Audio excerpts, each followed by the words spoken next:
देखिए कितना एग्रेसिव है बेचारा। हम सही गए तो बहुत समय पहले की बात है। शहर से दूर एक छोटा सा गांव था। गांव के सभी लोग अपनी ज़िंदगी बड़े ही सादगी से जी रहे थे। सभी लोग मिलजुल कर रह रहे थे। लेकिन उसी गांव में एक इच्छाधारी नाग और नागिन रहते थे। ये बात गांव में किसी को भी पता नहीं था कि ये दोनों इच्छाधारी नाग और नागिन है, क्योंकि ये दोनों दिन भर इंसानी रूप में रहते थे और रात होते ही असली रूप में आ जाते थे और असली रूप में आकर पास के जंगल में चले जाते थे। फिर सुबह होते ही अपने घर वापस आ जाते थे और ये दोनों गांव वालों को कोई नुकसान नहीं पहुंचाते थे। नाग और नागिन की एक बेटी थी जिसका नाम रेखा था। वो दोनों अपनी बेटी से बहुत प्यार करते थे। रेखा बहुत ही समझदार, सुशील और बहादुर लड़की थी। रेखा भी एक इच्छाधारी नागिन थी और शक्तिशाली भी थी। रेखा के पास एक जादुई मणि थी। उसी गांव में बाबा नाम का एक तांत्रिक शमशान घाट में रहता था। वह बहुत ही शक्तिशाली था। वह झाड़ फूक का काम करता था, साथ ही प्रेत आत्माओं को भी अपने वश में कर लेता था। इसके अलावा तांत्रिक सांप भी पकड़ता था और उसे एक बोतल में कैद कर लेता था। गांव में जब भी कोई सांप आता था तो गांव वाले तांत्रिक के पास जाते थे। इच्छाधारी नाग और नागिन के बारे में पता चलते ही बाबा उस नाग नागिन के परिवार के पीछे ही लग गया और अंततः नागिन की बेटी को अपनी जान गंवानी ही पड़ी। इसके बाद नागिन पूरे गांव वाले को एक दुश्मन की नज़र से देखने लगी और एक दिन अपनी बेटी रेखा का बदला लेने उसी गांव के एक घर में पहुंच गई। तो आइए अब देखते हैं आगे क्या हुआ। जैसे ही मुझे सूचना मिली मैं तुरंत गांव वाले और नागिन दोनों की जान बचाने के लिए निकल पड़ा। मुझ पर भी खतरा मंडरा रहा था, कहीं इन सब के चक्कर में नागिन मुझे ही मौत के घाट ना उतार दे। हेलो फ्रेंड्स, जय हिंद। मेरे YouTube चैनल पर आप सभी का स्वागत है। अल्लाह नहीं, हमारे YouTube चैनल पर आप सभी का स्वागत है। जैसा कि अभी एक सूचना मिला है, एक घर पे भारत का सबसे विषैला सांप में से एक इंडियन स्पेक्टिकल्ड कोबरा, जिसे हम लोग नाग, गेहूं और खरीस के नाम से जानते हैं, वो घर पे आ गया है और अभी यहाँ पे इसे पकड़ने के लिए आए हुए हैं। और इसी वीडियो में देखिएगा आप, इसे यहाँ से पकड़ने के बाद दूर जंगल में रिलीज किया जाएगा। तो चलिए पहले उसे रेस्क्यू करके ले आते हैं। चलिए सब लोग मत जाइए।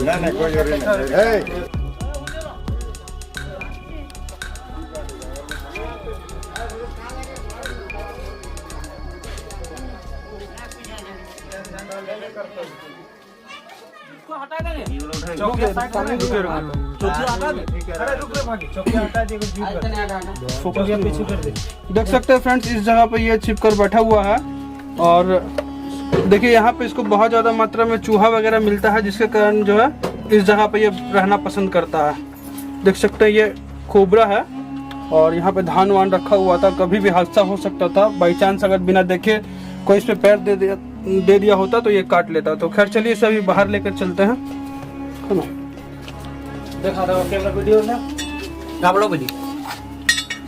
देख सकते हो फ्रेंड्स, ये कितना एग्रेसिव है। ये किस टाइप से यहाँ पे छिपकर बैठा हुआ था और ये बिल्कुल यहाँ पे लोग रहते हैं, यहाँ पे लोग सोते हैं और इसी जगह पे कितना शांति से देखिए बैठा हुआ था, लेकिन अभी कितना ज्यादा फुफकार मार रहा है। खैर अब इसे बाहर लेकर चलेंगे। देखिए कितना एग्रेसिव है बेचारा। हम सही गए तो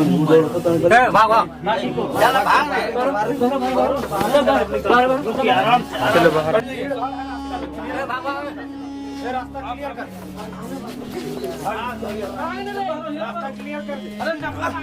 चलो चलो बाहर निकल, बाहर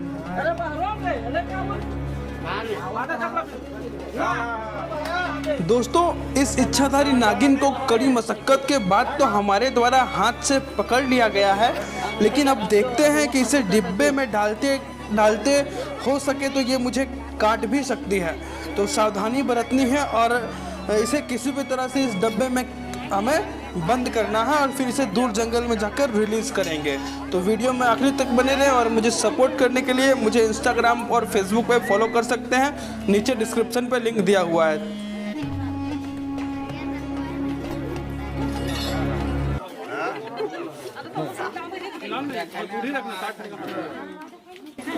देख सकते हैं फ्रेंड्स, ये हिलाते रहो तो दूर ही रखना होगा। देख सकते हैं फ्रेंड्स, ये इंडियन स्पेक्टिकल्ड कोबरा है, जिसे हम लोग मैंने बताया कि नाग, गेहूमन और खरीस के नाम से जाना जाता है, और ये भारत देश का सबसे विषैला सांप में से एक है। इसमें हाईली न्यूरोटॉक्सिन वेनम पाया जाता है। इसके काटने के बाद इसका वेनम जो है वो नर्वस सिस्टम पर अटैक करता है, और इसके काटने के बाद 1 घंटा, मतलब समझ लीजिए काटने के 10-15 मिनट बाद जो है तुरंत हाथ में सूजन आना स्टार्ट हो जाएगा। मतलब जिस जगह पे काटेगा उस जगह पे सूजन आना स्टार्ट हो जाएगा, और बहुत ज़्यादा मात्रा में दर्द होगा, और आंखों तले अंधेरा छाने लगेगा, और सही से समय पर अगर आप अस्पताल नहीं पहुंचे तो आपकी मृत्यु हो जाएगी।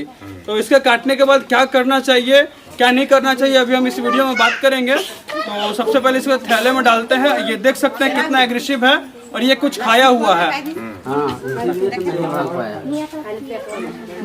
इस तरह के कभी भी इस तरह के सांप अगर आपको काटे तो आप घबराएं नहीं, सीधा अस्पताल जाएं, क्योंकि ये सांप अगर काटता है तो 80% बार जो है जहर रिलीज नहीं करता है। ये 20% में ही जो है वो विष इंजेक्ट करता है। देख सकते हैं बहुत ही फुर्तीला है, और पलक झपकते ही बाइट कर सकता है। देखिए कितना एग्रेसिव है, बैग हिलाएंगे देखिए ये कितना ज्यादा मूवमेंट करेगा। जोर से हिलाओ भाई, देखिए।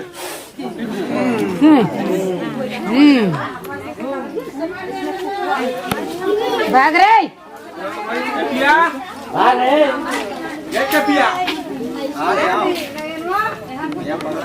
देखिए कितना एग्रेसिव है। खैर अभी देखिए इसे जंगल में रिलीज किया जाएगा। अब इस डब्बे में डालते हैं। ढक्कन खोल भाई। तू लोहवा से ना भागू हो तो भाई जीतली से भाग जाएगा। वही ना, कहाँ भाग जाएगा। नहीं रुको है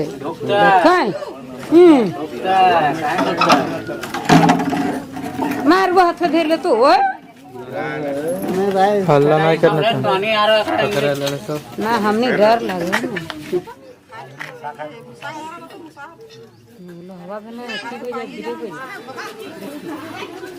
ऐसा माना जाता है कि प्राचीन समय में धरती पर कई देवताओं ने अवतार लिया था, जिसमें से कई ने सांप के रूप में भी जन्म लिया था। हमारे ग्रंथों में इच्छाधारी नाग, नागिन की कई सारी कहानियां मौजूद है। साथ ही इसके अलावा फिल्में और सीरियल में भी नाग, नागिन की कहानियां दिखाई जाती है। हिंदू ग्रंथों के अनुसार इच्छाधारी नाग, नागिन होने की बात साबित होती है, हालांकि इसका कोई प्रमाण नहीं मिला है। आज के आधुनिक समय में कोई भी इस तरह के अंधविश्वास को नहीं मानता है, और इन्हें हम सिर्फ कहानियां में देखा जाता है। इसके अलावा विज्ञान और सर्प विशेषज्ञों का भी कहना है कि इच्छाधारी नाग, नागिन का चरित्र पूरी तरह से काल्पनिक है और इसमें कोई सच्चाई नहीं है। नागमणि का रहस्य, नागमणि क्या है? ऐसा माना जाता है कि इच्छाधारी नागिन के पास एक ऐसा रत्न होता है जो किसी हीरे से भी बहुत कीमती होता है। इस रत्न को नागमणि के रूप में पहचाना जाता है। जिस भी नाग, नागिन के पास नागमणि हो उसे बहुत शक्तिशाली माना जाता है और वह जिंदगी भर उसकी रक्षा करते हैं। इसके अलावा ऐसा भी माना जाता है कि जिस इंसान के पास नागमणि हो उसकी किस्मत बदल जाती है और उसे कई अलौकिक शक्तियाँ प्राप्त होती है।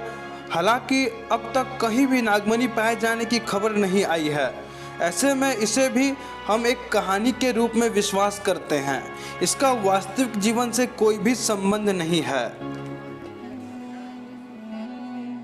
खैर, हमारे द्वारा तो गांव वालों के दिल और दिमाग दोनों से ही नागमणि और इच्छाधारी नाग और नागिन जैसे विषयों के बारे में अंधविश्वास दूर कर दी गई है, और मैं चाहता हूं कि आप भी इन सब कहानियों को ज़्यादा बढ़ावा ना दें और इन सब चीज़ों पर विश्वास ना करें। और चैनल को सब्सक्राइब कर ले, क्योंकि आपको ऐसे कई वीडियोस मिलेंगे जिसमें हमारे द्वारा सांपों को बचाया जाता है और अंधविश्वास को दूर किया जाता है। और मुझे सपोर्ट करने के लिए इंस्टाग्राम पर भी फॉलो करें और फेसबुक पेज को भी फॉलो करें, नीचे डिस्क्रिप्शन पर लिंक दिया हुआ। अच्छा, बैग में यही सांप है।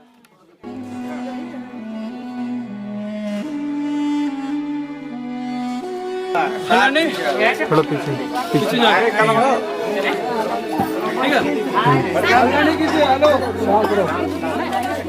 तो फ्रेंड्स, अभी जो है इस जगह से इस जगह से सांप को पकड़ लिया गया है, थैले में डाल दिया गया है और अभी इसे जंगल में रिलीज करेंगे।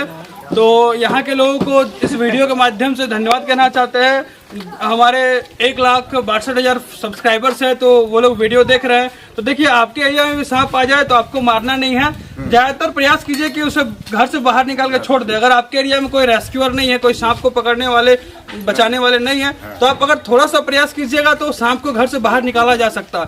आप जितना बड़ा डंडा लेकर उसको मारने का प्रयास कीजिएगा, उसी डंडे से उसको सुरक्षित बाहर भी निकाला जा सकता है ना। तो आप प्रयास कीजिए कि उस सांप को बाहर निकाल दिया जाए।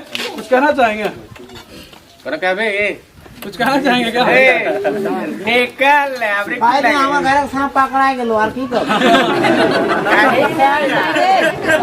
हल्ला नहीं कीजिए, इधर दिखाइए। तो मित्रों, सांप से जो है इंसानों को बहुत ज्यादा डर रहता है। यहाँ के लोगों को भी है, मतलब हमें भी है, क्योंकि सांप के काटने का डर सबको होता है। मतलब सांप से डर नहीं है, उसके काटने के बाद वो जो विष रिलीज करता है, उसके बाद हमारे साथ क्या होगा, इस बात का डर लगा रहता है। तो चलिए यहाँ महिलाओं से जानते हैं कि उनको भी कैसा महसूस हो रहा है इतने करीब से सांप देखने के बाद। देखिए, यहाँ पे 2-4 साल से जो है सांप को नहीं मारा जा रहा है, क्योंकि जब से इस एरिया में हम काम कर रहे हैं, बहुत सारे सांपों को बचाया जा रहा है। बहुत सारे सांपों को लोगों के द्वारा जो है खुद ब खुद निकाल के दूर जंगल में छोड़ दिया जा रहा है। तो एक बहुत अच्छा पहल है, लोग जागरूक हो रहे हैं और ऐसे भी सभी लोगों को आगे आना है और इस तरह के सांपों को नहीं मारना है, क्योंकि इस तरह के सांपों का रहना बहुत जरूरी है। सुनिए, आप लोग यहाँ पे खेती करते हैं सब लोग? एक बार 3 ठो हेलो। खरीद सब।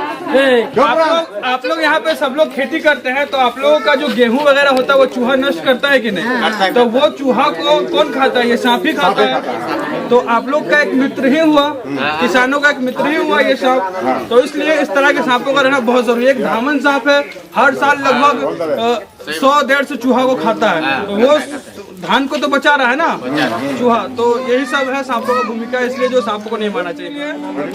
बोलिए, चैनल को Prakash Yadav snake saver. Channel को सब्सक्राइब कीजिएगा, क्योंकि बहुत मेहनत करते हैं इस तरह के जीवों को बचाने में, अपने जान पर खेलकर करते हैं। पिछले दिन सांप भी काटा था, लेकिन अभी सुरक्षित है। तो आप लोग सपोर्ट कीजिए। Thank you.